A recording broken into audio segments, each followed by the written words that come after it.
Hey guys, this is Mark Owings, and I'm your host for the Unbridled Life podcast, where we have real, raw, and unreligious conversation to encourage and challenge men and women in their daily lives.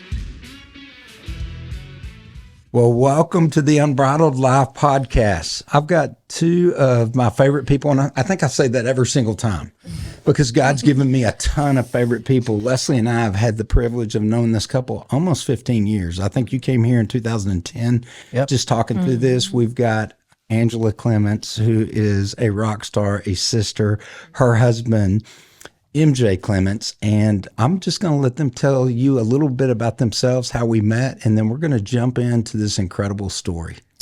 Yeah, man. I was in worship ministry for about, almost 30 years. Well, 30 years, actually, exactly. And was on the road doing conferences and camps for a long time, and then came on staff at a church. Really helped plant a couple churches, and my first full-time position at a church was actually here in Texas. We moved to Weatherford in 2010, and you guys had come back from Fully Alive that weekend, scared me to death. I didn't know what was going on. We've literally been in town 3 days, and these guys are surrounding me going, "We got your back if you ever need anything." And I'm like, awesome, I think. So, yeah, that's how we met you guys, and then we both served on Fully Alive with Elevate and have been a part of, been friends and hunted together and fished together and Done life, ate together, worked dogs together. I mean, all that stuff. And this little girl right here, her and her mom both were a part of Fully Alive and would come. And I don't think I've ever felt so safe with two women in my life. Literally, just the things that it'd take too long to say, that armor bearers that were women. And sometimes we talk about in the church that men are warriors. I'm staring at a warrior and someone I greatly admire. So, Angela, thanks for coming on. Yeah, thank you. Yeah. So tell us your view of meeting us. You know, I can remember the first meeting that we had, and it was in a room full of women. We were sitting around a conference table, and I remember is a pivotal moment because you felt the Lord really weighing on your heart to open up Fully Alive for women. And I remember just getting to be a part of that first. You just came so, I'm just being obedient. I know y'all could shoot this down and I'll walk out of here and love y'all just the same. And so, but we were all hungry for that as well. And I was the only guy on the. You were? Yeah. Yep. Then, so. I know your mom was on that first one. She was. I think I was supposed to be, and there's something came up and my schedule couldn't. Wow. But I was on the one I was supposed to be, for sure. You were on a lot of. Oh. Yep. And Leslie was on the first one. I watched My Sweet Bride, who doesn't like the spotlight because I think she is the spotlight, speak for 45 minutes about a testimony I've never heard her share again, and it was just powerful. And we got to meet, and the reason I've asked them come on, by now you've heard Jason and Kim's story. Yes. And you heard Jason and Kim talk about the couple that helped them through their misstep, and I'm sitting across the table. So, MJ, how did you describe this misstep, this thing that happened in your life? You said it way better than I'm going to say it. Well, grace is how I'd throw the overall description of what God's done in us. Basically, we got married in 1995. We had been married about 10 years. I was... had started a business with some friends. I mean, I was on the road full-time traveling. I was helping our church in Alabama. What was the name of your band back then? It was a Michael John Clement band. Yep. Yeah. Okay. So it was, and we recorded CDs and did camps and conferences and, had a, you were a big had a deal. ball. I didn't Long want to, hair and big deal. I didn't want to say that, but maybe I used to be kind of a big deal. No, just in the heyday. Yeah, that's right. we all were known for something. So anyway, started a business with some friends as like a side hustle, just something to do. We opened a coffee house together, and we loved seeing that. This is before Starbucks was it and all that. And so we've kind of found this boutique place in a little town outside of Birmingham and opened it up. Well, I had never really worked in the world. I mean, I was still making a living being on the road and all that stuff, but I'd never been around lost people. I mean, everything I did was church people. The people who brought me in were youth pastors or pastors, obviously serving at my church as worship pastor there. And everybody we were around, we were kind of in this bubble. And I got my eyes open real quick, because everybody was like, "Are you guys a Christian coffee house?" We're like, "No, we are a coffee house, happen to be owned by believers," but we always joked that the worst way you can kill a business is call it Jehovah Java or something like that. And I mean, it's not going to last. Right? So we just wanted to do it with integrity. It had live music. It was a vibey place. Angela helped us out decorating the place, and it's this old building. And so super cool. But my eyes got open real quick. Well, meanwhile, I was just kind of getting burnt out. Well, I heard this said before. I wasn't burnt out, but I was definitely overheating. I was kind of getting on the edge there. And did you even recognize it? Not at the time. I mean, it wasn't like I hated what I was doing or was, didn't want to travel anymore. But I definitely knew that burning it at both ends. I was burning it. And cause I compartmentalized. I had my church life, I had my, in no particular order, I had my home life, had my marriage, I had my coffee house life of this new business, and then travel life. And I was traveling life. So I was, and none of those kind of things really met each other. It's like, not that I was faking it this way and one guy over here and one guy over, it was just very compartmentalized. And so she was pregnant with our third child, Colton was coming along at the time. And so it was just we had kind of gone back and forth, I wanted 2 kids, she wanted 4 kids. And then we had a miscarriage between 2 and 3. And I thought, okay, God, that's your answer. We're only supposed to have 2. Well, then we get pregnant and it was like, okay. And so I was kind of, selfishly working my way through that. And of course, I look back now and it's. How old are you at that time? Let's see. I'm 2005. I'm 31. 31. So I'm 49 now. So, and we were talking about this on the way here. I'm 31. Our story, what we're about to share, is 19 years ago. And the more like a whole lifetime ago. But we've said this before when we've shared it, on marriage ministry platforms or whatever. At this point, when you tell your story, it's almost like you're like, hey, let me tell you about this book I read or this movie I saw, because it's so foreign from who we are now. It's so foreign from looking back what God has done, that it, not that we don't struggle or I never screw up or haven't screwed up since then one way or another, but it's easier to tell because it's a lot of healing. A lot of healing has taken place since then. So all compartmentalized out. We're, she's pregnant out to Yahoo 8 months into this. And, man, I get all this exposure at this coffee house, and I ended up having an affair with one of our managers, and, came and went. Nobody ever found out about it. I knew better. The girl knew better. I loved my wife. I loved my family, but what's going through your mind first time? Is it surreal? Is it like, what just happened? Yeah. So kind of the play-by-play is we ended up having a conversation, me and this girl. So what I didn't say earlier is me and my friends would work that owned the place. We'd work like a shift a week or maybe 2 shifts a week, just to kind of keep our hands in it, no inventory, blah, blah, blah, just the ins and outs of it. So I'm working this one shift one night, helping close while I'm in town. And another girl was working there, a college student. And, again, some of these people are believers, some not. And she makes some comment, frustrated, having a bad day, whatever. And she looks at me and this girl and says, well, at least y'all get to go home and have sex tonight. Talking about with your spouses. Right. Okay. And I was like, oh, I don't remember the girl's name. I'm like, whatever. And she walks out, and that manager girl looks at me and she goes, well, at least you do. And right then I heard the Lord say, walk away. Run. And dummy me goes, what do you mean by that? Oh. It's when the pastor hat went on and a ministry moment. The dummy hat's what I put on. And I said, what do you mean? And so we dive in while we're cleaning up, closing shop, we dive into this long conversation. And I immediately thought, I've overstepped here, because she started talking about her and her husband, blah, blah, blah. I said, well, hey, you need to talk to Angela. She would be great. We're very open about all this stuff. And, God gave us sex for a reason. And you need to talk to somebody that can love you guys through that.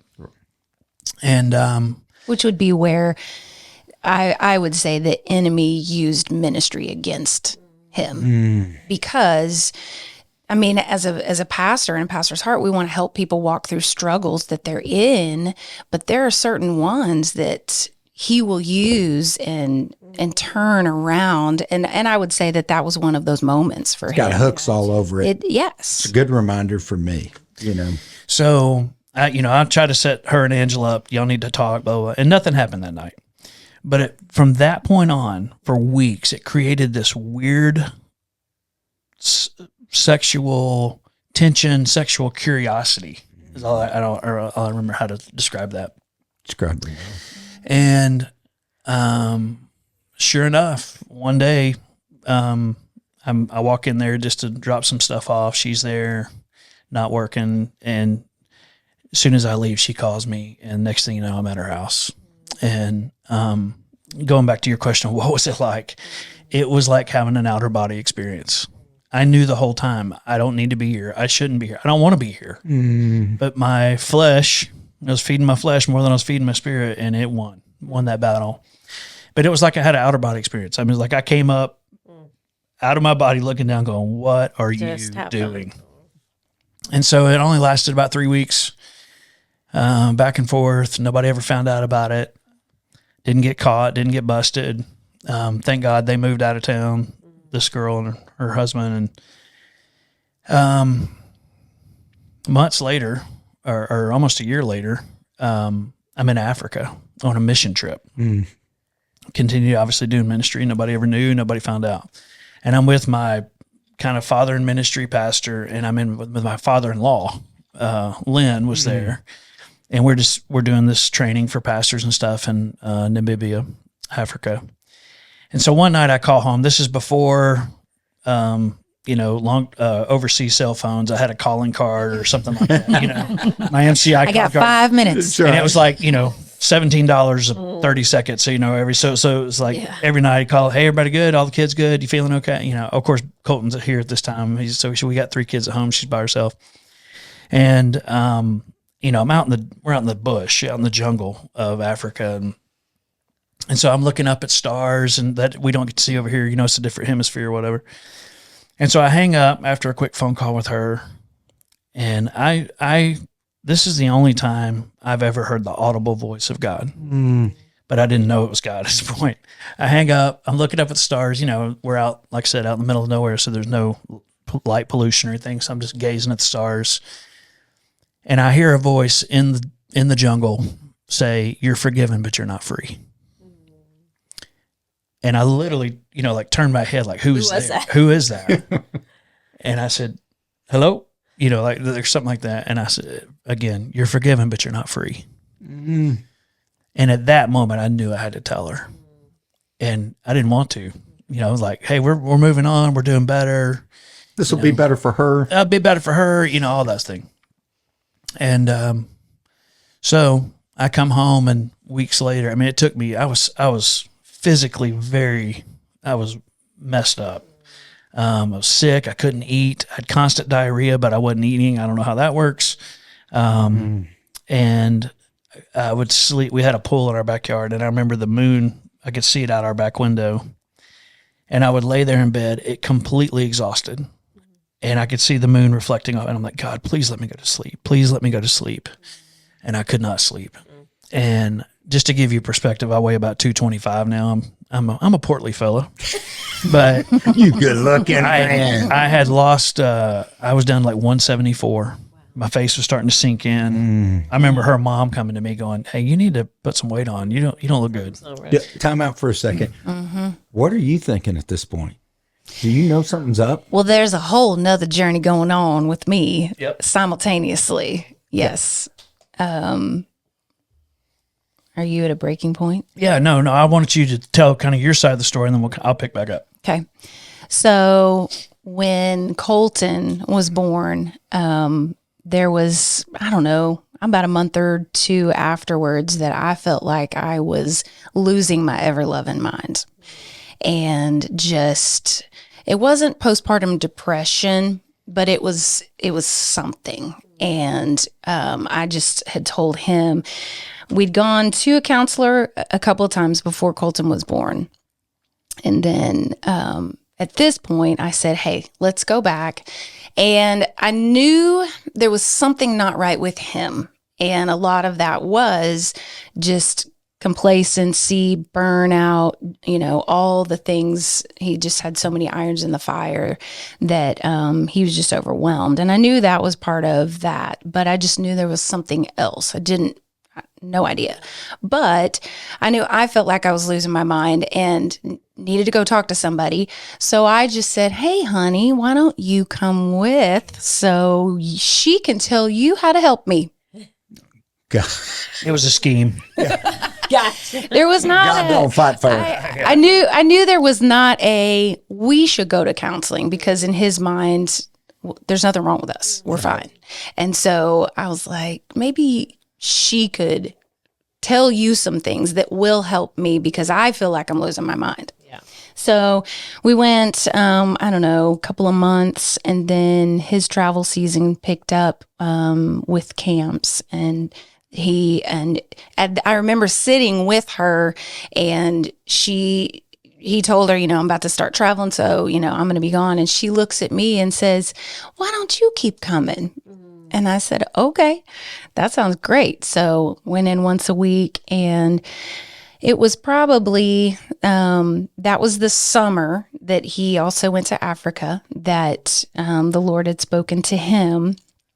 And I do remember you had come back, but, and I was driving down the road just by myself, didn't have the kids with me. I think they were with my mom, but I remember the Lord saying he's having an affair.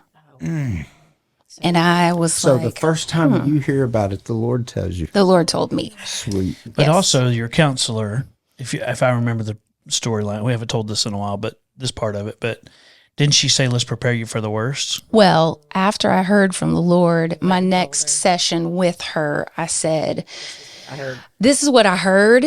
And being the amazing woman that she is, she said, well, then let's get you strong. Wow. Let's focus on your relationship with the Lord as strong as it can possibly be. Because when, let's hope it's a if, but if you've heard from the Lord, it's a when. So when all of this comes to light, you will be ready. Wow. And be ready to walk out the healing instead of, just the shock. You've already been told, so we can deal with all that here. And so that was incredibly powerful in my life, because it began this course of also realizing that we got married super young. I was 18 and he was 21, so I went straight from my daddy's house to my husband's house, but there wasn't a time of distinction between that umbrella. And so I transferred the umbrella of a father to my husband. So what my view of submission to a parent was obedience, right? And so I never questioned him. I never would come against him in any way, because that's disrespectful, that's dishonoring, because that's what you wouldn't do with a parent. But he's not my parent. At that point, you hadn't found your voice as a wife. Right. So lived that way for 10 But years. she did confront me. It was November. She found her voice. No. Did. Yeah, I don't know why I remember in November. It was November of 05. It was. We're outside, and remember the affair had happened in like June. Okay. Or May or June of 05. And so here we are in November, and we're on the back porch. Kids are playing in the yard on the swing set. And she I don't remember how it got there, but she was like, are you having an affair? Well, I was justifying it in my mind, going, No, right no, now. because Not not right now. now. It happened It's over. 6 months Technically, ago, I'm out. or 6-7 months ago, whatever it was. And I'm like, no. And she goes, tell them what you said. I hope. I said, well, I can't remember. I don't know if I said, I think you're lying to me, but I said, I know something is going on, and I know you're not telling me. So I just want you to know that my prayer is that you cannot eat, you cannot sleep, and what was the other thing? You can't eat, you can't sleep. I don't remember. Did you pray it was something- diarrhea on him? She prayed condemnation all over. Really, yeah. It was just until you're honest. Line up. And so And so fast forward. fast forward back to May or June of 06. I'm or come back from Africa. I can't sleep. I can't eat. Can't even think without. I mean, I'm just exhausted. Breathe. That was the other Breathe. one. I pray that you, You can't breathe. And You I can't was, eat, you can't like sleep, I said, and I you was can't physically miserable. And I knew, obviously God had already told me I had to tell her. And so I sit her down one day. We had a bench in front of our king size bed, and we sat there, and we actually had found out that some other friends of ours that we had no idea were going through the same thing. And that was kind of fresh on the plate. And I just told her, I said, I've got to tell you some things. And we sit down, and I'm sobbing. And I remember she's sitting kind of cross-legged on the thing, and my head is just buried in her lap. And she picks, I'm going to get emotional, just so you know. It's okay. She picks up my head, and both hands are on my face. And she said, I don't care what it is, but I want you to be honest with me. And she said, I'm not going anywhere. She goes, I don't care. I don't care how bad it is. I'm not leaving, but I just need you to be real. And so and that was that moment of God's grace, of going, you're going to be okay. And so I tell her as much as I can tell her at that moment. And again, found out later as we went to counseling that it would come in waves. I mean, I tell her everything I can, but I'd repressed a lot of things. My counselor said something's going to trigger that. And, he'll see a scene on TV, or he'll see a car or hear a song. And then, I got to tell you this, it was one of those things that just that things I didn't want to relive. And so we immediately got into counseling. And it was a tough journey. I mean, I remember her telling us, our counselor's name was Kelly, and she was awesome. And Kelly would be like, you're never the victim. You're the one who screwed up. And I remember in that first kind of counseling session, I said, hey, I know what happens to people in ministry when they have a story. How do I do that? How do I tell, my church? How do I tell the people on the road? How do I tell, all these people that got me? I'm booked for like 2 years out at this point. And she said, well, we're not going to say anything yet. She goes, if this, kind of like what she told Angela, she said, if this, and she points to me and Angela, if this isn't foundationally strong, when we tell your world, this will crumble if it doesn't have the strongest foundation. Words of major wisdom at that point. I want to jump in here and look at this camera for pastors, elders, apostolic. Did you hear what they just said? Sometimes we're so quick to go tell the truth to the body when the body's foundation hasn't been fixed and firmed yet. And we don't give them a chance to heal. And we make the telling the truth out here before we live out the truth right here. And these are important moments in ministry, and that's why we're doing this. They're not on here just telling their story. We want to help people. We want to help churches. We want to help pastors. How do we walk through this?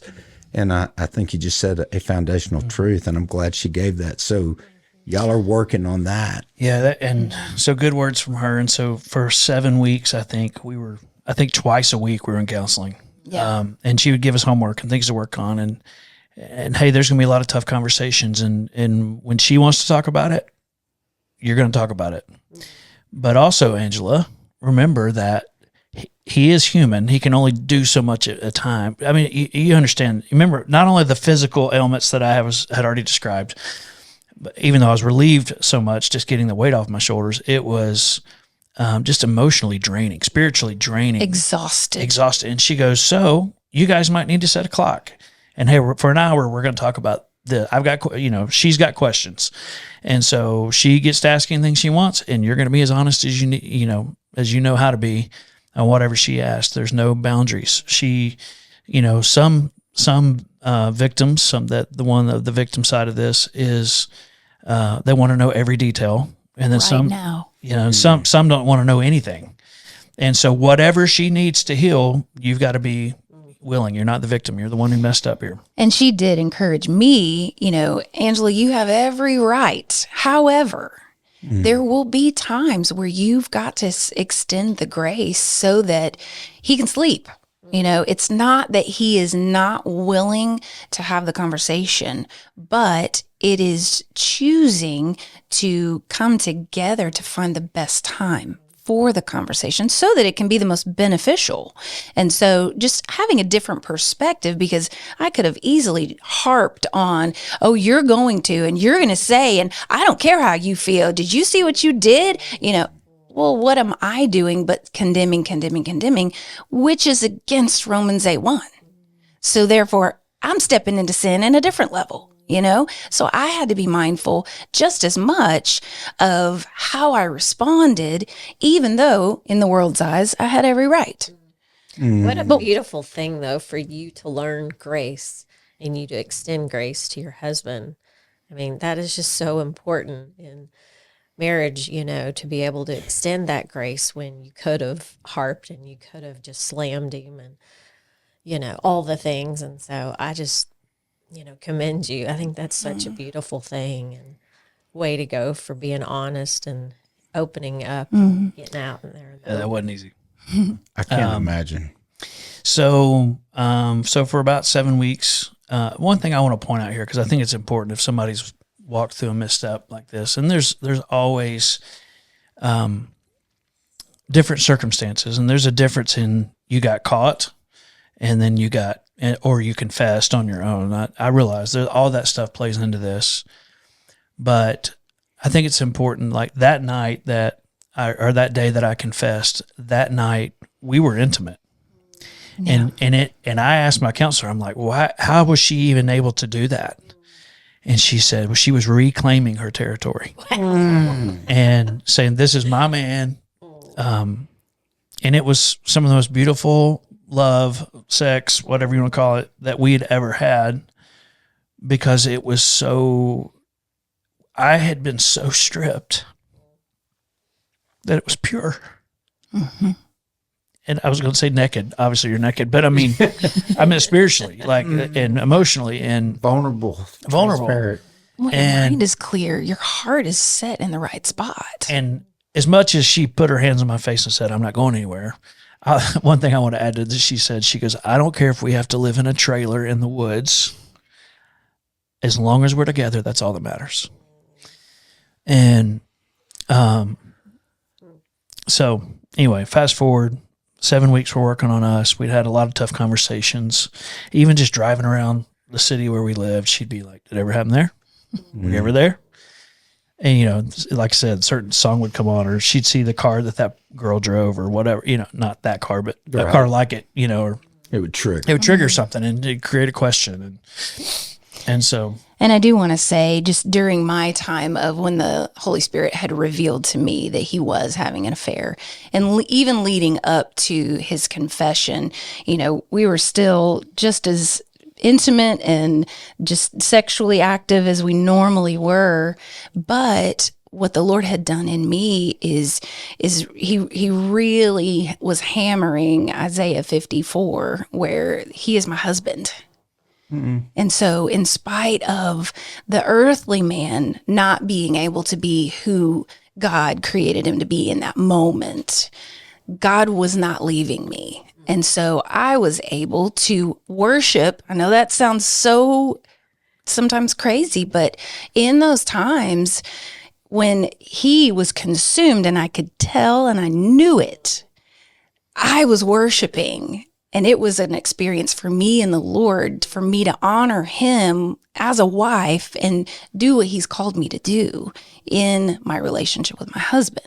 And so there were many of those moments that, in spite of the flesh he was walking in or the decisions he was making, but I'm first called to honor the Father. No matter what choices he's making or stupid things he's doing, I still am not off the hook from honoring my Heavenly Father. with what I'm supposed to be. I think it's so crazy when I listen to this. We talk about this a lot at Fully Alive and Fully Connected marriage thing. And the world calls it sex. We call it worship. And I've got 2 worship leaders. A lot of what I learned from worship is this little girl. She would correct me nonstop. I'd say that I'm not a worshiper. That's not true. And it's not biblical. but she made choices inside of this. And I know that many of you may be driving down the road, listening to this, and you go, that is not how I responded. Maybe you're a male or a female, and you're just like, no, I was pissed. I was mad. I was angry. I shut all that off. I want you to know that's okay. I also want people to hear, if you're going through this, there is a better way. Mm-hmm. When we choose to keep going to him because of a misstep here, it doesn't give me a right to misstep, because that double misstep makes it even worse and makes the journey in the desert longer. But I'm blown away. I have never heard anyone in my life ever say we continued worshiping in the bedroom, making love to each other, because I was reclaiming the ground that is rightfully mine, and I'm not going to give that to the enemy. And I just go, wow, that's a book. Yeah. So I guess it's about 7 weeks in, and our counselor told us that, I think you guys are doing really well. But you're ready to tell, your story. And that was a whole nother scary thing. And, first told her mom and dad. I told my mom and dad, told my brothers, lots of love and great. And let me just say, her dad,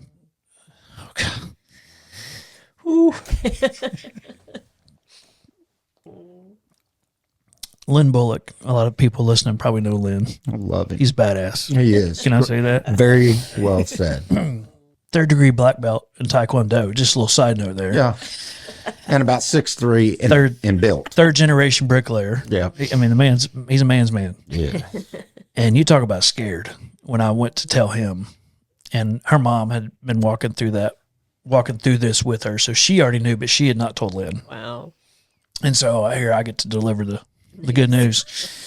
And we served on staff at the church together when I was not on the road, and elders at the church together, by the way, just another little side note. And we went over their house, and I, unfold the story for him, and I'm sitting on the couch. They had this real big living room. I'm like as far from him as I could physically be, intentionally, just in case I had to get away. And no, I'm just kidding. He's sitting on this recliner, and I'm sitting on the couch, and I tell him, and the first thing he says is, "I love you." He goes, "If we need to clear out the basement and y'all need to move in, you can drive my truck." Well, I mean, he just like, we're gonna be fine, and he had every right to beat me in the ground, and I would have taken it because I deserved it. And his first reaction was love and grace and mercy to me. And wow. So now it didn't go much more grace past that when it came to telling other people, which is fine. And again, counselor told me, she said, look, when you start telling people, she goes, some people are going to be angry. Some people are going to drop you like a bad habit. Some people are going to show you nothing but grace. Some people are going to put their arms around you, and we're going to be fine and walk this out. She goes, but no matter how they respond, she said, you're the one who screwed up. So even if they're wrong in their response, you're not the victim. You messed up. That's really good. And sure enough, man, we told our church, and initially it was all grace, and we stood hand in hand, and I just, didn't give a lot of detail, but just, hey, I messed up and was unfaithful. And man, our pastor had a bucket of rocks, and he dumped them out on the front of the platform, and he said, you without sin, come cast the first stone. And I thought, God, man, this is the best leadership I've ever seen, So I thought, and it kind of went downhill from there. I mean, the church was loving, and we were still attending there. We called everybody on my calendar together on a speakerphone and was like, hey, here's what happened. And I lost 99% of my bookings, which I understand, and then some would call me back and say, hey, actually, because we would tell them everything, and they said, hey, we appreciate you being real with us. You didn't have to do that, and we still want you to come. you know, and I would only go if she could come with me or my family could come, you know. But I mean, we lost all my income. The church said I was going to be restored back to the platform, and they did not know what to do. And this is again 2006 at this point, and I hate to.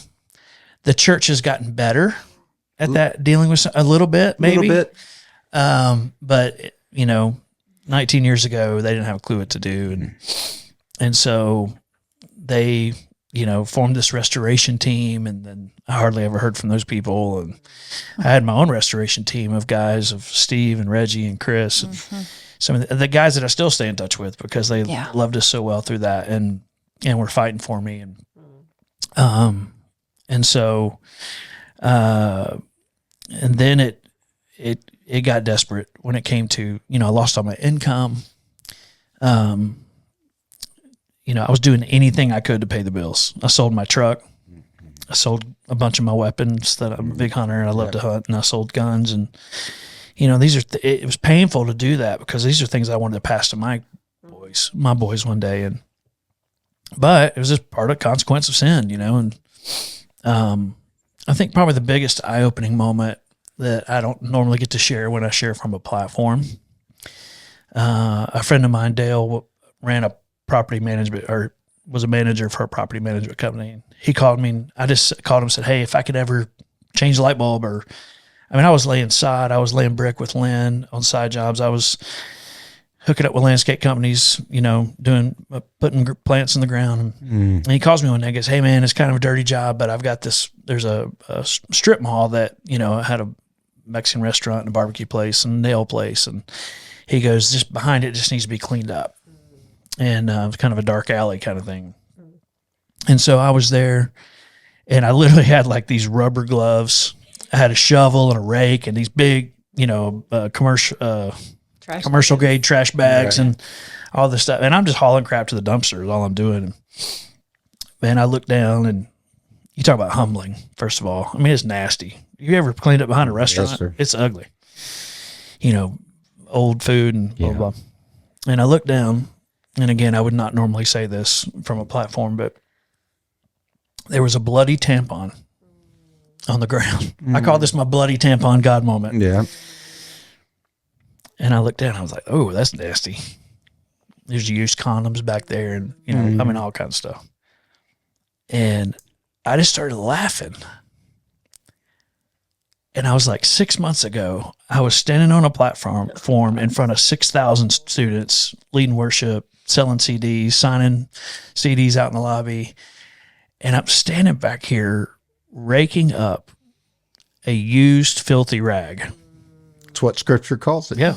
Isaiah 40 something or 64 or whatever it is. And I just I mean, you would think it would be like fall to my knees, I'm crying, you know. I just started laughing, like, and God was like, I've got you. You're going to be okay. And it was like this pivot in our healing and our restoration. And I don't even know if I came home and told her, but I'm like, you ain't gonna believe it. You know, this is how gross this was. But it was like the Lord saying, you don't have to have a platform.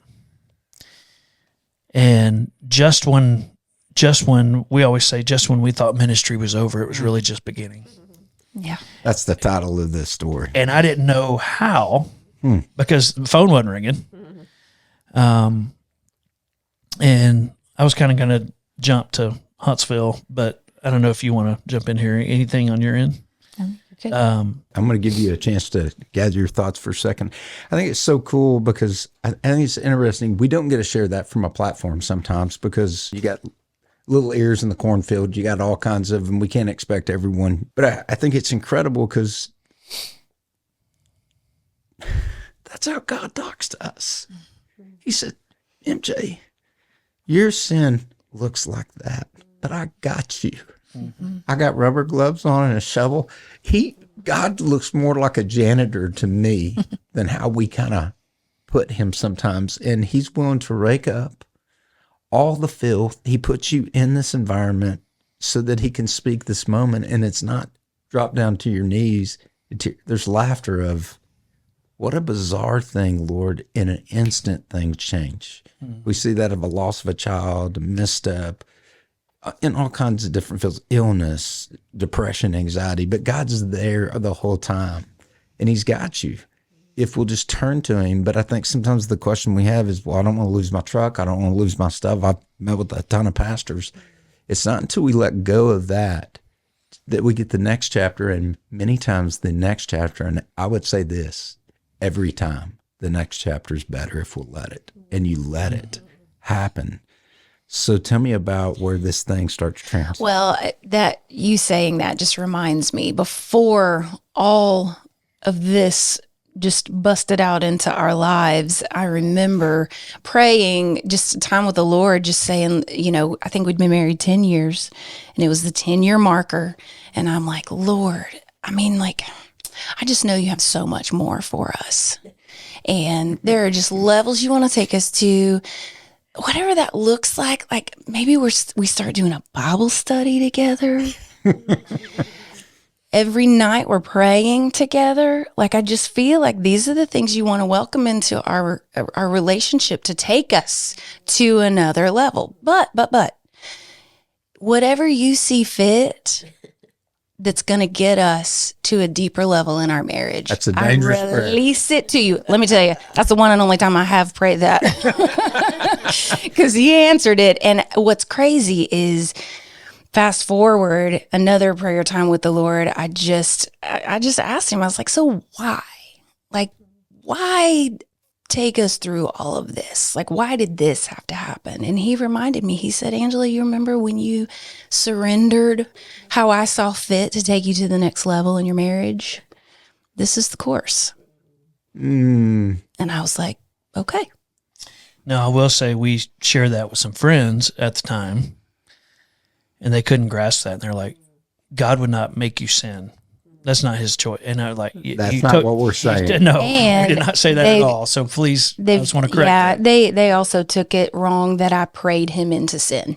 Yeah, and I think And that's not it at all. if God is sovereign and God lives in tomorrow, God already knew what the misstep of MJ is going to be. Right. And He also gives us the desire of our heart. I think it's Psalms 34:4. Who cares where it is? It's in the Bible, right? So you've got a woman crying out saying, I want to go deeper with you, but I don't know how. You got a man who lived in a bubble, and as all of a sudden he wasn't ready for this. He didn't realize when he threw the fishing line to help this girl that the line that would come back, and not that we're after that girl, she dealing with her own stuff, right? But I think we get crazy. I don't think God brings sickness, cancer, affairs, any of those things. But I can tell you this, throughout Scripture, 66 books of the Bible, this thing's rated R. And we have PG'd it down. That's how I know man did not write this thing. If I was writing this about my family, I would leave out King David. Well, and I would say, the scripture that comes to me is God works all things for our good. Romans 8. And so for me, that's this story right here, is not that you prayed it, caused it, but He worked it for your good. Come on. And Even though- answered the deepest prayer, that I had asked Him for because of it. And so I get a phone call from a pastor in Huntsville, Alabama, who's putting on a camp. And this is a year later. And he said, hey, man, would you come, lead worship at our camp? You got any availability? And I had done work with this guy a long time ago. His name's Keith Miller. Come on. Just a guy, Amazing. amazing man. Amazing man. And I said, Keith, do you know what happened? And he's like, what are you talking about? And I'm like, oh, he doesn't know. And I was like, praise God, he doesn't know. I mean, I thought it was just whole world wildfire. knows. I mean, this is before social media proper that we know it now, but Yeah. still, it's just like the internet was out there and all that. And so I tell him the story, and he goes, are y'all doing okay? And he's a pastor, but he's also a licensed counselor. The best. And I said, yeah, actually. And I think he said, let me talk to Angela, or talk to y'all together. And he asked a couple questions, and he goes, I still want you to come do our camp. And I said, okay. So we go up Covenant College and kind of over by Chattanooga. And we're doing this camp. Camp goes great. And about halfway through the week, he goes, hey, I just, me and some families just planted a church in Huntsville. would you be willing to come just help us? Just 3 or 4 weeks, you know? And I was like, yeah, I mean, I need money. well, part of that was that, but, Restoration. and let me say, leading worship at that camp was kind of my first time to be back on a platform. Yeah. Leading at that church. Was that redeeming? Well, that's what I was about to say. Singing about grace is one thing. Singing from grace is totally different. Say that again. Singing about grace or leading worship songs about grace is very different than singing from a place of grace where you've been forgiven, you've been restored, you've been redeemed. And we all have. But I mean, fresh. Yeah. You know, a fresh healing. And so he said, would you come help us? So we go up there, and sure enough, 3 weeks in, hey, could you help? This was summer. He said, could you commit to help us through December? And I'm like, well, yeah, you know, let me look at the calendar. Yeah, there's nothing on the calendar. And so we started traveling up 2 hours drive every weekend. One way, 2 hours, one way. Well, yeah, and we would stay with the family, and they loved us so well. And well, we're about, I don't know, a month into that, and he and his wife Janice take us to lunch one day. I'll never forget. We're sitting at this. I don't know if do y'all have O'Charlie's in Texas. Not that I know of. I don't know. They have great yeast rolls, just so you know. But that's a side note. I just remember sitting at O'Charlie's. I remember the smell, and him saying, "We want you guys to move up here, and be our full-time worship leader, or you know, part-time. You can still travel or whatever you want to do." And I was like. And I knew, because one thing we really haven't talked about was the amount of church wound. Oh. Our church kind of leadership kind of threw us away, lost tons of friendships. Mm-hmm. One thing that I, in fact, I was talking to somebody this week. One thing I realized is when I couldn't put butts in seats anymore, a lot of my friendships went away. No value left then. Mm-hmm. And so it was like, in other words, friendships were based on what you could do for me. Mm-hmm.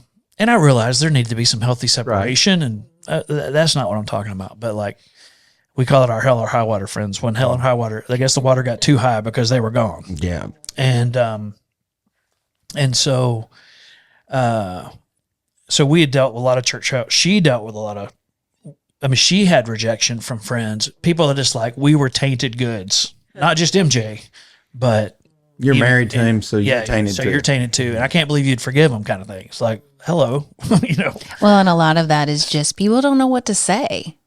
So they don't say anything. It's like the death of a child or death of a parent or whatever. And then people just come over and they, well, you know, the Lord's going to see. It's like, can I just say this? Don't say anything. Just be there. Yes. Just come over and sit. Yep. I remember when my mom died, my Pastor Craig, man, showed up at my house, and he didn't say that. I mean, other than just talked about how awesome Mom was, but I mean, he was there in like 5 minutes. I don't know how he drove that fast. Just get there and be there. And this was a death. This was a tragedy. Mm-hmm. We just needed people to come and go, I don't know what to say, but I'm here. I'm not going anywhere. Mm. And so, anyway, because of all that, I knew I was open to moving to Huntsville. But I was like, I didn't know that we'd ever be in a church again, to be honest with you. Mm-hmm. And we weren't mad at God. All right. We were worshiping. We were training our kids in the way they should go, all that. But Keith said, hey, would you come up here? And then tell him what you said. Do you remember? So I remember we're sitting in this booth, and I said, I tell you what, why don't we do this first? Why don't you let us tell our story to the church, let them go ahead and reject us so that we can get this over with. Because, and I told him, I said, my fear is if we don't come in with everything up front and they start hearing things or we start telling pieces of our story, then they're going to feel the distrust just like the congregation did where we were at. I mean, there were people that questioned years worth of their worship. Was my worship authentic? Oh my gosh. 100%. I'm like, what? How does worship have anything to do with it? It shouldn't. That means that's off in the first place. But anyway. That's called man worship. Right? And so I just remember her saying, she goes, they love him, pointing to me. She goes, they love him for his talent. but as soon as they find out our story, they're done with us. Yeah. So And- we're not going to move because then we'll be homeless. You know, So tell me I can't. So let me tell you, I've been friends with them a long time. I don't think I've ever asked a detail. And I'm going to tell you, there's a lot of people out there that you may know that a friend or you suspect that. I'm going to tell you this.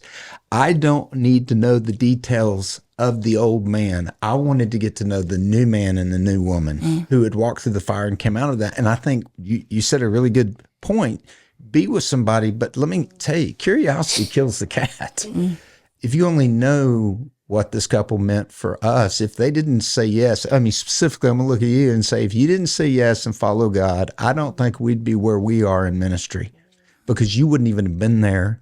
And I couldn't have said yes. Your mom wouldn't have been there. None of this would have happened. I look at the legacy. You got to, and 1.0 has a desert in it, and 2.0 is now living on his floor is y'all's ceiling. I am curious, when y'all set up with this church, what did they do? Well, I just wanted to say, and I'll fast forward through here, and not to, but I think it's important. She said they're going to reject us, and Keith Miller, God love him. We have walked through a lot of stuff together, a lot of tears together, and he reached across the table and he took both of her hands in his hands, and he said, "I can't promise you that you'll never be rejected." He said, "But I can tell you this." And dude, I felt like this. I felt like Godzilla, I just felt like his Hulk just swelled up. And he goes, if anybody ever comes at your husband or you, he said, I will not be behind you. I will not be beside you. He said, they will have to go through me to get to you. Definition of a pastor. You are in a safe place. And he said, we'll tell the story when we need to tell the story. He goes, God is doing a new work in you. God is giving you a new platform.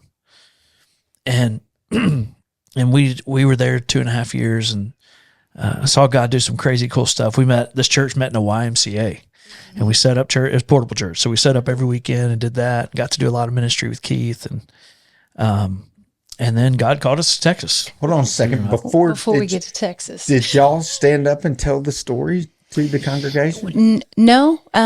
We, as a matter of fact, it was really a learning curve for me, because So he confronted the fear in you of rejection. Yes. Solved that. Yes. And he even said, and this is just something that repeats constantly all the time, is he said, how about we settle the fact, maybe you can remember how he worded it, that you no longer need to be afraid of fear. That, how did he say it? Fear is just going to be a part of everything. So if we can just address it, that it's going to try and get in there, then you don't need to be afraid of if you become afraid. Let's just go ahead and say fear is going to be there. So now that we know that fear in those moments might be there, we can move over that hurdle to actually focus on the thing. Man, it's a great truth. Fear is going to be at the party, but you don't have to dance with it. Right. Dance with grace. Yeah. Reject fear. Partner with it. So God shifts this. We're at 53 minutes because I want them to hear this, and I don't care if we go 2 hours, but God lands you in a safe place to restore some things. Yeah. And that would have been good enough, right? Oh gosh, yeah. But Yeah. he didn't stop there. He calls you to Texas. Yeah, I did a camp with a pastor from here, and he said, "Hey, man, we're looking for a worship guy. Would you move to Texas?" I'm like, no, I ain't doing that. I mean, I'll be happy to help you find somebody, and came out here, fell in love with the people, and that's a whole nother story. Of I said yes at first, and she said no, and then months later, I find her crying in Huntsville doing her quiet time. I go, "What is?" She goes, "I can't stop thinking about Texas." And I'm like, okay. And then that pastor called me that day, unsolicited, and was like, "Hey man, I can't stop thinking about you guys. What can I pray for?" And I'm like, "Well, you ain't gonna believe this. Angela's come around." And so we came out here. I mean, God just restored. We were part of an amazing church for almost 7 years. Rebuilt relationships. Met you guys. Were able to use our story, and And so again, that whole, when I thought ministry was over, it was just beginning. It was like God gave us a new platform because people don't hear of God healing a marriage after Right. an affair, We sweep it under the rug. or you're tainted goods. Hey, you can come to the church, but you ain't gonna be on the platform. You're not gonna teach anybody. You're not gonna, lead. And we were there for almost 7 years, and then we moved over to North Fort Worth to another church that we, honestly weren't a great fit for. It was a much more traditional setting, and God allowed us to be there, and we saw a blessing. Oh my gosh! Just we renewed my passion for disciple making. We saw worship grow like crazy. Went through the whole COVID mess and navigating church life through all that, and we've got to share our story dozens of times, and walk with couples like Kim and Jason, and dozens and probably hundreds more. Because like you asked, going back, did Keith did they ever tell your story? He would call me, being a counselor, he'd be like, hey, you need to talk to this couple. They need to hear your story of redemption. So he would use it in a good way when it was appropriate. And he also was the one who shared, and it actually was a big learning curve for me, that your story is what God will use in the times that he wants to use it. Yeah. And I had been in this whole mindset of, I got to make sure everybody knows so that they can choose whether they're going to accept me or not. So a good do I shift. plant here or not, based on your opinion of what you think?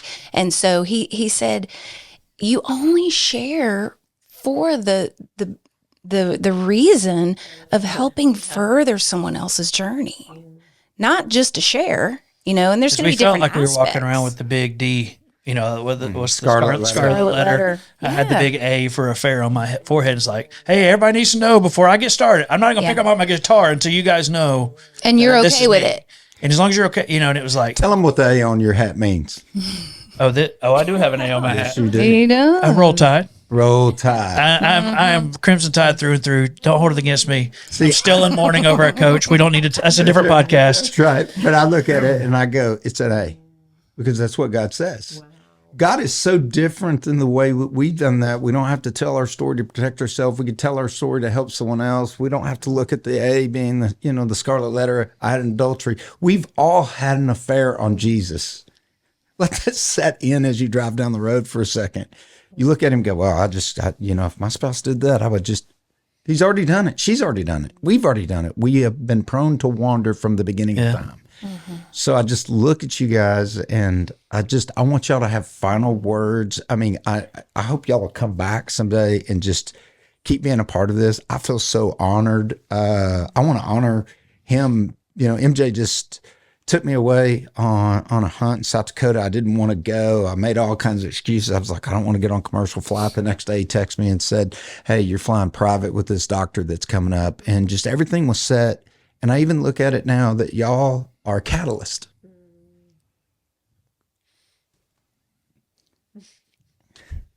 I got to take a step because y'all took a step. Kate's getting engaged. And if you met their kids, by the way, the best kids, they're A+ kids. And, it makes you kind of feel bad, but they're one of the purest people. And I want to tell this story. He was putting in some speakers in my home because I'm not skilled at that stuff. And I was helping him. And we're just talking. And helping just means hand me a screwdriver, hold this smart, do this. But it was really sweet. And he had told me a story that he had never yelled at Angela. Well, hang on. The way that story went was you were watching me and I'd gotten frustrated with something I was working with, and you go, MJ, I've never seen you angry. Now, I mean, when I say never, and anyone who knows me, I've got the scarlet letter. And then you ask, I've never seen you even raise your voice. I mean, how often do you yell at Angela? And I go, I don't yell at Angela. You never raise your voice at Angela. You've never raised your voice. Yeah. And he was like, no. And at first I was like, you are a liar. And he goes, no. Well, then the next day, one of his kids I can't remember who. Chloe came to hang out with Grace. And I just, Ella Chloe. Grace. And she's sitting there, and I said, have you ever seen your dad yell or raise his voice? And she goes, oh yeah. And I was like, And me and MJ's on the ladder. I'm looking at her, and I said, at your mama? And she goes, no, at our dog. Daddy raises his voice at that dog. And I said, 100%. he's never raised his voice at y'all. Literally, I went to bed that night going, I'm going to hell. Because comparatively, but it gave me something to start shooting for, because I grew up in a family, it's all full blown, right? But y'all have lived that out, and Angela just carries such I love looking at you for all the right reasons. Me too. Yeah, it's just, she's beautiful.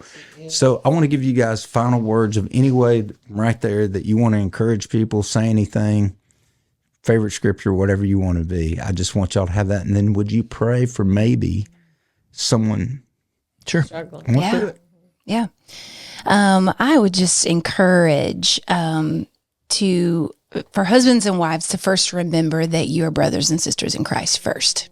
And that is your first responsibility, is to be the biggest cheerleader for your spouse as a brother or a sister. Mm-hmm. And when you have that mindset, when you do mess up or you screw up, I kind of sometimes physically have to say, I'm going to take my wife hat off and I'm putting my sister hat on. Mm. We need to have a tough conversation because I love you and I want you to grow and be the best God has for you. And our counselor actually had encouraged me, every time you withhold truth, you're robbing that person of their growth. Boy.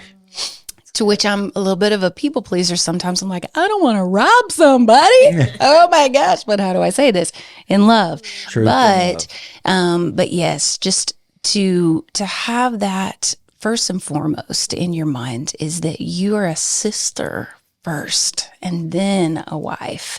And that's a lot of times will help shift that perspective and really, really help that communication come out. Come on. So good. Romans 8:1 is my life verse. For there is no condemnation for those. For now, there is no condemnation for those of us in Christ Jesus.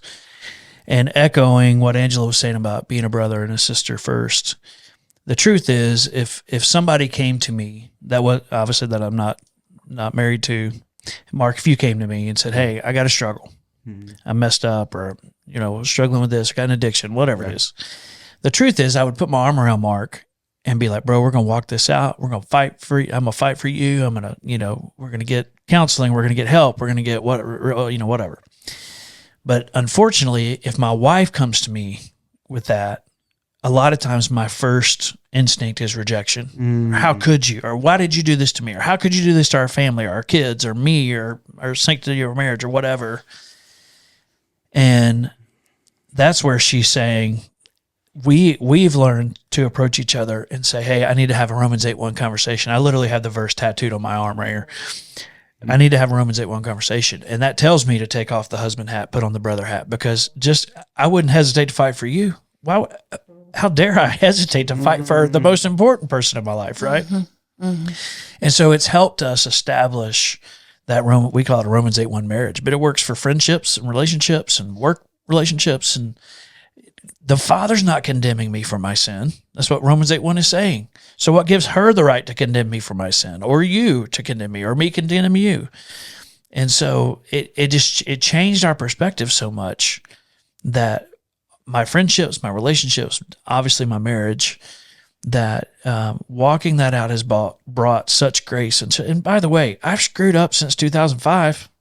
Maybe something different, but I mean, and we've had plenty of encounters or uncomfortable moments or whatever to go, "Hey, I need to have Romans 8:1 conversation." That's really good. And when he says he screwed up, he didn't have another affair. We hear things like that, but meaning he missed the mark. We've all missed the mark, and you've heard it on Unbridled Life. I need your help today. Go to YouTube. Subscribe to that, share this with as many couples. And you go, "Well, I don't want to share it with them because they hadn't had an affair." Hey, one of the ways that we can overcome by the word of our testimony, the blood of the Lamb, and by sharing people's testimony, that we stop, drop, and roll and go, "Hey, I don't want to walk down that road. Let's fireproof our marriage. I want you to share this, pass this on. If you would like to get in touch with them, you can reach out to us. We will get you in touch with them. They are available. All I would tell you is be generous with them because this costs them a lot. And if they're going to come share that, I don't like connecting people that with people that aren't generous. That's my number one thing. If you're going to have them, then be generous. So whatever you're thinking, double it and they'll come. I'm just kidding. And we do have a PG version. Yeah. So just so you know. Yeah. This is so that we can talk real and raw, but you've heard it. Thanks for coming on The Unbridled Life. We love you guys. Love you. Love y'all. Thanks so much for listening to the Unbridled Life podcast. We know your time is valuable, and we hope we bring real and relevant content that helps you live that unbridled life. If you want to help us spread the message, you can rate or review the podcast on whatever platform you like to listen to us and share it with a friend or two. If you want to know more about who we are and what we're doing, head on over to theunbridledlifepodcast.com and learn more.